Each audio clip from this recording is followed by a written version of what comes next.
আসসালামু আলাইকুম ভিউয়ার্স, সবাই কেমন আছেন? আশা করি ভালো আছেন।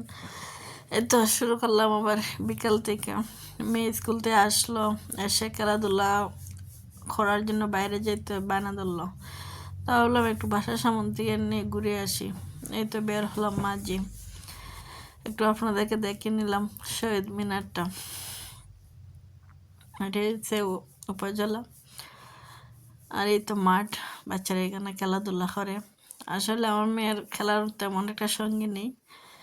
আর প্রকৃতির দৃশ্যটা আসলে বিকালে অনেক ভালো লাগে,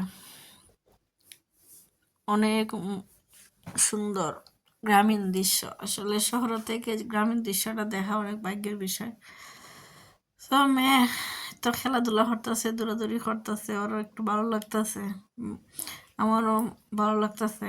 আসলে বাহিরে না বাড়িতে হইতে মনটা একবারে কি অসুস্থ হয়ে যাচ্ছে। তো ডাক্তারও বলছে একটু হাঁটাহাঁটি করার জন্য, তাই বিকালবেলা একটু মেয়েকে নিয়ে হাঁটতে বের হলাম। এই তো মেয়ের মনের খুশিতে দৌড়তেছে, মেয়ে খুব খুশি বাড়িতে বের হয়ে আসে। আসলে মেয়েদের জীবনটা হয়েছে একটা কষ্টের জীবন, তারপরও সময় করে একটু বাচ্চাদের সময় দিতে হয়, নিজেকে একটু সময় দিতে হয়। আসলে আমরা পারি না নিজের একটু সময় দিতে।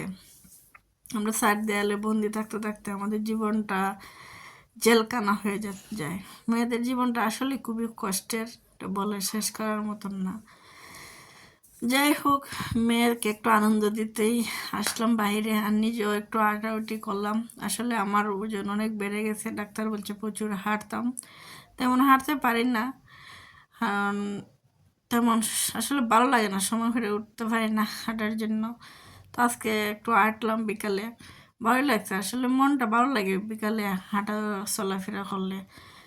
ঘুমাই যাই তাই বার হইতেন। তো আজকে এই পর্যন্তই, ভালো থাকবেন। আসসালামু আলাইকুম ভিউয়ার্স।